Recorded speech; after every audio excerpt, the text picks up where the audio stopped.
Harry Dunn said, it's looking like Dana is saying Jon Jones isn't going to be the surprise headliner at UFC 230. Is this Dana being coy? What's your best guess at the main event of UFC 230? I'll let you go first on that one. Well, it certainly seems tone deaf, right?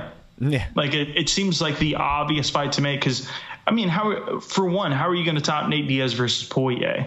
You know, that's not a title fight, and that's definitely not GSP in my mind, GSP Bisping level. It's not that big of a fight.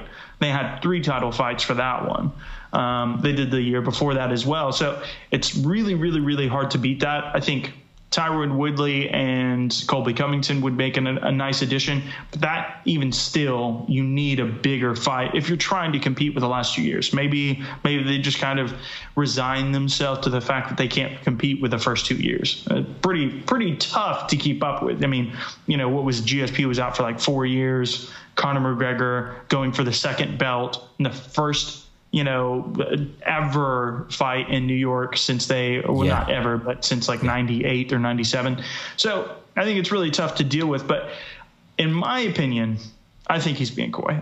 He keeps doubling down on it though. So I'm kind of like starting to like, maybe he is telling the truth because he said it multiple times.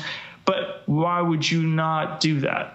Why would you not? There's no reason not to. I mean, the only reason not to is if Jones isn't ready, and I get the distinct impression he is. But Ariel Helwani tweeted out last night that he's getting the same kind of answers from Jon Jones's camp. But I still think they might be being a little bit cool. I mean, this happened at 205. This happened. It was it was actually supposed to be Khabib versus Eddie Alvarez, and there was this whole controversy that Khabib was being used as a pawn. And undoubtedly he was. And they were saying it wasn't going to be Conor McGregor. And then out of nowhere, we got the announcement, and they're like, we're doing a presser tomorrow. And Conor McGregor versus Eddie Alvarez. It was that quick. It just happened out of nowhere. Yeah. So definitely when you look at Dana White's track record and the kind of guy he's been in the past, I can definitely see that happening. Yeah. I think, Dana White is being coy. Don't really trust what Dana White says. And that's not me saying Dana White's a bad guy for doing that. Because Dana White has to do that. He's a promoter. He has to lie to people. I don't know what you said there. What did you say? I said he's a shithead. I was just kind of kidding. Oh my God, you're going to get shut down. But yeah. No, that's just me saying that because he's a promoter. He has to lie. Just look at the press conference for whatever it was when they announced Khabib and Conor.